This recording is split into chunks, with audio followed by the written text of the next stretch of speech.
wabarakatuh.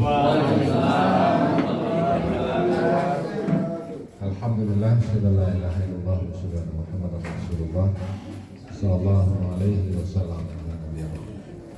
Yang sangat hormati Pak Hari beserta Ibu Sundakari yang hadir pada kesempatan ini bersama kita Ketua Nasdem Selanjut dan Ketua PKS Selanjut, dan selanjutnya bersama kami dari beberapa profil dan beberapa OPD anggota yang hadir pada hari ini.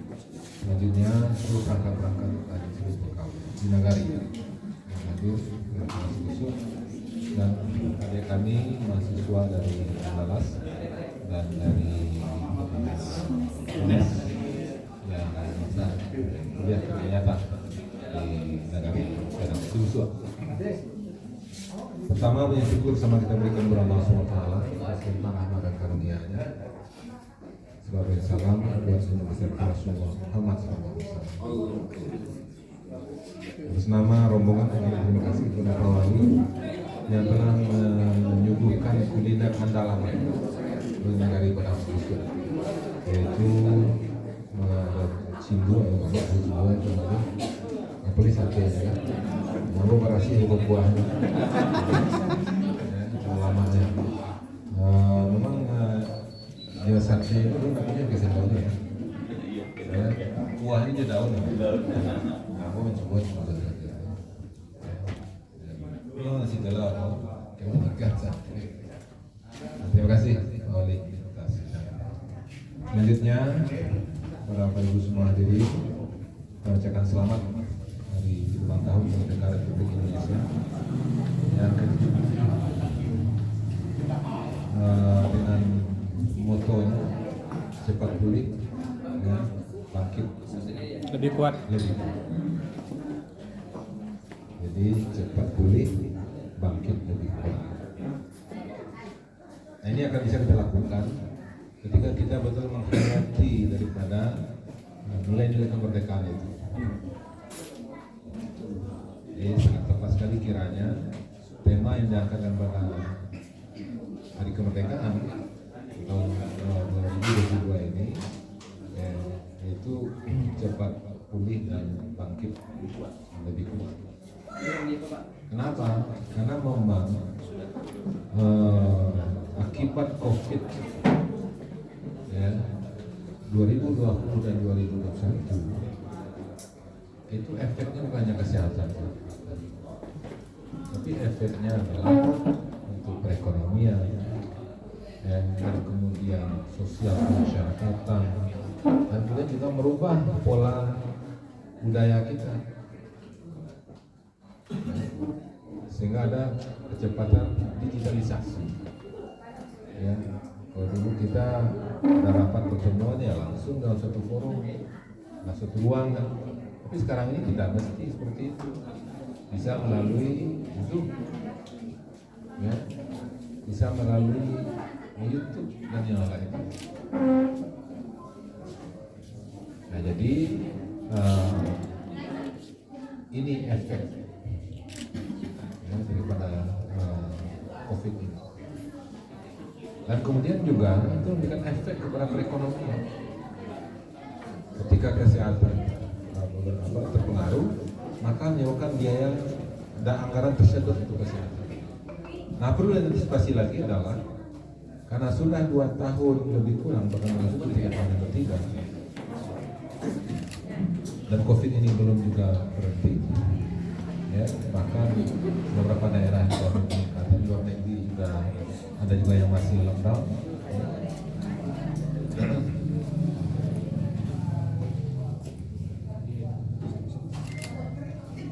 Nah, dengan hal seperti ini, ya, dampak perekonomian sangat serius, ya, sangat serius. Di antaranya adalah menurunnya nilai transfer ke daerah. Apalagi ini tahun 2023-2024 kita dihadapkan dengan pilpres, pileg, dan kemudian pilkada. Sumber aja untuk dua kegiatan ini nantinya tidak kurang nanti 200 miliar. Itu baru di provinsi, tambah lagi kabupaten kota. Ya, sudahlah untuk kesehatan tersedot anggaran. Ya, dan kemudian juga ini tambah lagi dengan kegiatan politik itu. Kemudian pertumbuhan ekonomi juga melambat. Sama dengan kalau seandainya dari pelambatan dan kemudian tersedotnya anggaran ke satu sisi, maka itu juga akan meningkatkan kemiskinan. Aktivitas ekonomi akan rendah sehingga pertumbuhan ekonomi juga akan rendah.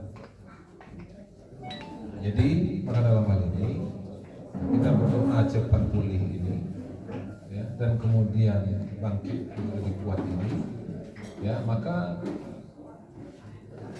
akan dapat dilakukan ketika memang kita kompak, ketika kita memang solid, ketika kita memang bersatu. Kemarin saya ke Singapura, kemudian juga sempat mampir ke Johor. Johor saya ketemu dengan beberapa kekuatan politik sana. Saya ketemu dengan PKR. Saya ketemu dengan Pak Pas, dan saya ketemu juga dengan yang berkuasa sekarang. Sekarang ini di Malaysia itu, yaitu antara oposisi dengan yang berkuasa sengaja diinstruksikan oleh rajanya supaya bisa bersinergi. Jangan terlalu tajam betul mungkin untuk mengurus masalah politik. Artinya raja ini sekarang memerintahkan kepada kekuatan politik untuk berdamai. Nah, kenapa itu dilakukan? Karena mengingat dampak daripada COVID. Sehingga PKR sebagai partai oposisi dan kemudian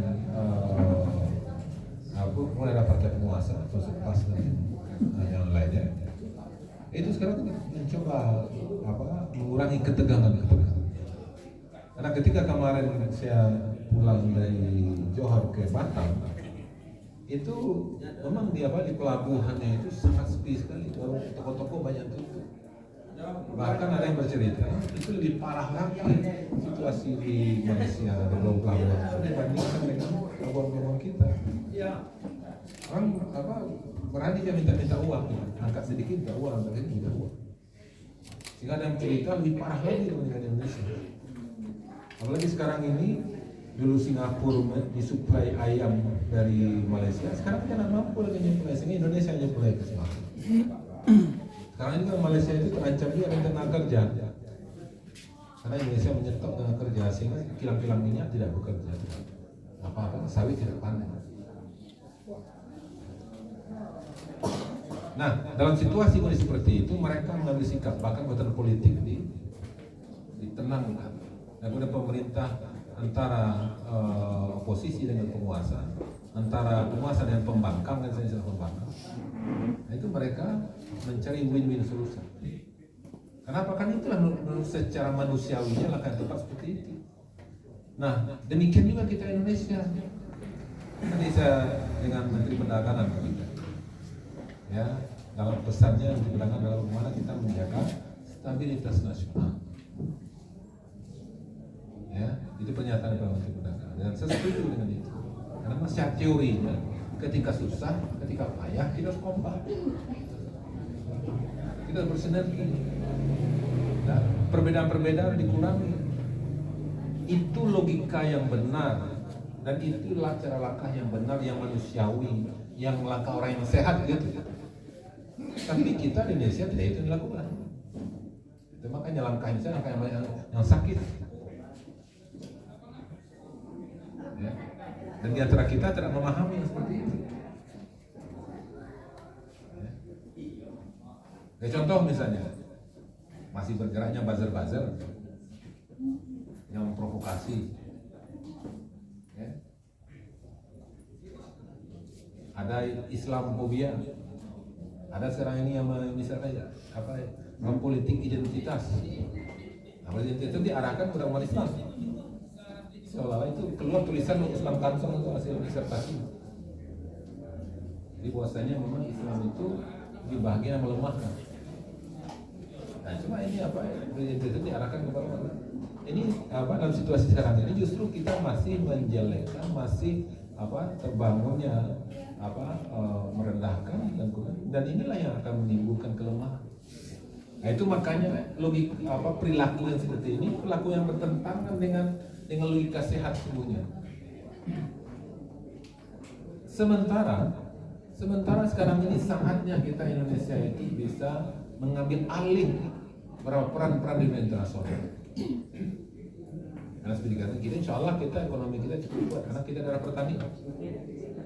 Sumatera Barat pertumbuhan ekonominya sudah positif. Kenapa? Karena pertanian. Malaysia adalah wisata. Kalau Singapura negara wisata. Dan kemudian negaranya adalah negara konsumtif, bukan produktif. Jadi maka itu kita dengan negara gratis ini punya potensi yang luar biasa. Itu makanya ekspor kita kan jalan, CPO, kemudian produksi pertanian lainnya, perkebunan, kemudian tambang. Artinya kita masih kuat. Nah, cuma kuatnya kita ini yang selama ini kita dikendalikan oleh Singapura, sekarang sebetulnya bisa kita memutus itu.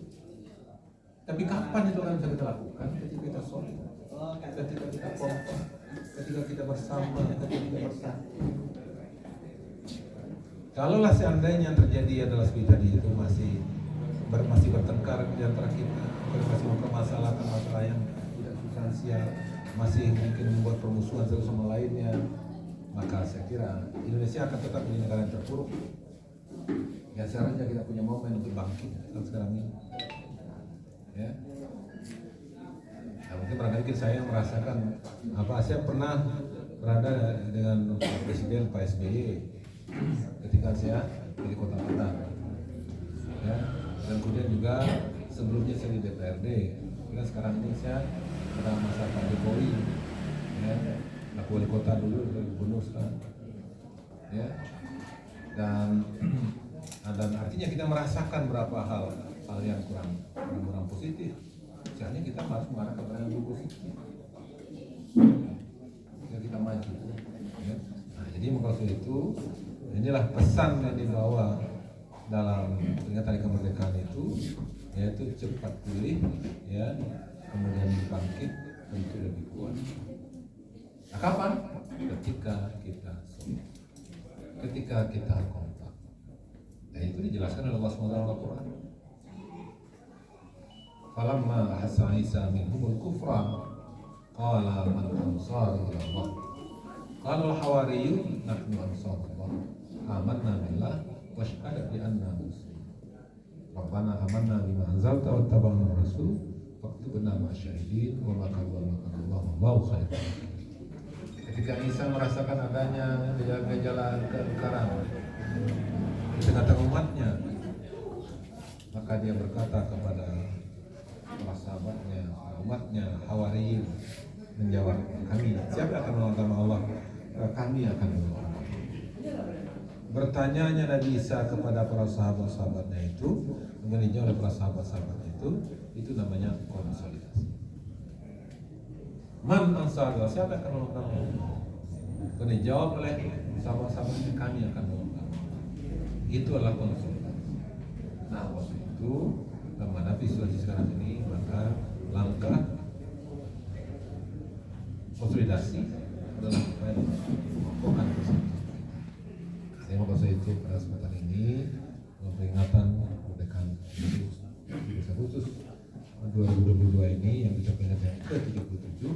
Mari kita perkuat dan perkokoh rasa solidaritas bersatu kita, dan kemudian mari kita tingkatkan rasa bela negara kita. Negara kita negara yang akan bela bangsa ini kita. Apalagi ini negara perang situasi lengkap, ada perang silungkap. Ini negara pejuang.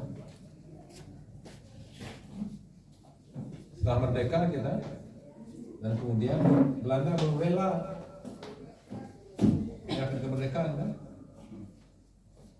17 Agustus 45 itu kan Belanda kan setuju dia merdeka. Buktinya sampai tahun 49 itu terjadi agresi Belanda pertama kedua. Ya, dan agresi Belanda pertama kedua ini siapa? Itu sekutu itu masuk Inggris, masuk Amerika, masuk yang lainnya.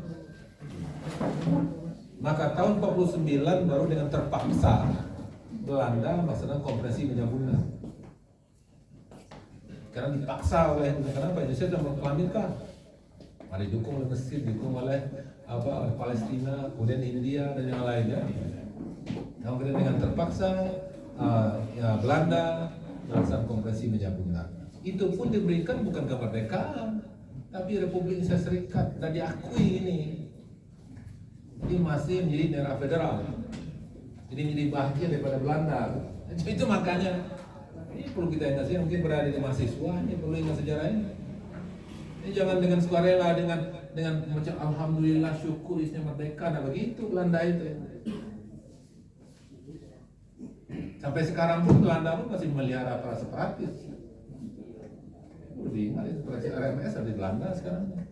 Di Amerika seperti Papua dari Amerika sekarang. Ya, dan itu akan mereka jadikan alat bergaining. Mau tekan-tekannya melawan-lawan kita nanti, sebenarnya di berontak di Papua. Oh iya, tunduk lagi sama mereka. Ya, dan kemudian kalau kita nak jalan dengan Belanda, ada isu digerakkannya orang di ya. Nah, setelah itu kita minta tolong kematian. Itu makanya tidak ada pilihan lain kecuali kita memang ya. Dan maka itu merah putih ini berkibar seperti enak dan kemudian leluasa pada hari ini itu tidak mudah ya. Kalau tidak berkibar. Sekarang nggak ada yang memerangi kita, banyak juga yang tidak mengibarkan merah putih. Ya. Makanya Pak Wali ini periksa nanti di rumah Pak Wali ini mana yang belum lupa. Coba masih ingat kita peristiwa 10 November tahun 45. Sudah merdeka kita sudah butuh 45. Dan kemudian berani Belanda memasang bendera merah putih biru. Dipilihnya pula tempat yang tinggi Hotel Yamato di Surabaya. Dan kemudian melihat yang seperti itu, maka hadir Bung Tomo. Bung Tomo minta pendapat kepada Kiai Haji Hashim Asy'ari. Sehingga Kiai Haji Hashim mengatakan wajib kita berjihad. Jihad itu NU yang mengeluarkan perintahan. Nah itu dengar oleh Surabaya. Sehingga dengan teriakan Allahu Akbar, merdeka, merdeka, maka digerakkanlah area Surabaya. Yang namanya Bung Tomo itu, badan Bung Tomo itu ya sebesar Pak SBY. Tidak setinggi Pak Jokowi pula. Kecil. Tapi karena memang diinjak-injak kemerdekaannya, maka tubuhnya tidak begitu besar, memobilisasi untuk melakukan perlawanan, sehingga Gubernur Jenderal Belanda meninggal di sana. Dan dari area Surabaya masih sedikit meninggal di sana. Jadi maka itu tidak sederhana, itu merah putih itu berkibar seperti sekarang ini. Ya, dengan melihat pejuang-pejuang itu banyak dari Minangkabau ini. Makanya di daerah saudara-saudara ini, mahasiswa ini mengalir darah pejuang semuanya. Mengalir darah-darah orang yang mengibarkan merah putih itu dan kemudian memperjuangkan kemerdekaan ini. Jadi maksud itu. Nah kemudian tahun 49 kemudian Bunda, dan kemudian itu Revolusi Serikat. Ya, dan kemudian nah baru ya tahun 50, 1950 baru kita kembali ke negara kesatuan Republik Indonesia. Itu atas siapa? Atas usul Pak Natsir. 3 April tahun 1950 Pak Natsir mengajukan namanya mosi integral Natsir. Dan kemudian terimalah pada waktu itu oleh Soekarno dan dilakukan itu 50 kita kembali ke negara kesatuan Republik Indonesia. Ini menguasai itu Bapak Ibu hadirin hadir. Makanya ini pelajaran selalu buktikan kepada kita. Ayo dalam rangka Agustus ini kita tingkatkan rasa persatuan kesatuan kita. Mudah-mudahan insya Allah kita akan cepat pulihnya, dan akan bangkit untuk lebih kuat lagi. Dan kemudian kepada kita semua, ya, dalam rangka untuk menghargai para pejuang-pejuang itu, tolong kibarkanlah merah putih yang baru, jangan yang lusuh-lusuh kan, masih setahun.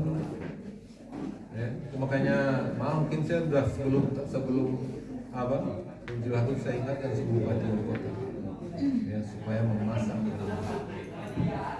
Ya, dan kemudian tadi saya lewat dari Padang sampai sini masih banyak warga kita yang belum mengibarkan. Waktu itu untuk negara Padang Sibuswa ini, negara pejuang ini, ya, waktu itu mudah-mudahan itu merah putih itu serumah itu berkibar, karena yang wujud daripada penghormatan kita, dan kemudian juga wujud daripada kita mensyukuri tentang kemerdekaan ini, dan kemudian juga wujud daripada kita menghargai satu organisasi. Ya, dan itulah barangkali mungkin beberapa hal. Kemudian kepada dari mahasiswa, tolong nanti KKN tolong diingatkan kepada warga masyarakat kita. Ayo Pak Abu, masa menjara. Ya, ayo Pak Abu, ayo kibarkan. Ya, dan kemudian buat kegiatan-kegiatan terkait masalah nasionalisme. Ya, itu di mana Adinda bertugas. Ya, dan kemudian tanamkan semangat persatuan, tumbuhkan rasa cinta tanah air, ya, dan kemudian kan tumbuhkan semangat gotong royong, dan tumbuhkan semangat bekerjasama. Nah, itulah yang nanti akan membuat kita semua. Demikian Wali, Ketua, dan kemudian kepada seluruh semuanya, dan sekali lagi terima kasih atas perhatiannya, dan maaf lebih kurang karena saya akan menghadiri acara di Jambu Limpo, dan kemudian nanti beberapa kegiatan seperti itu.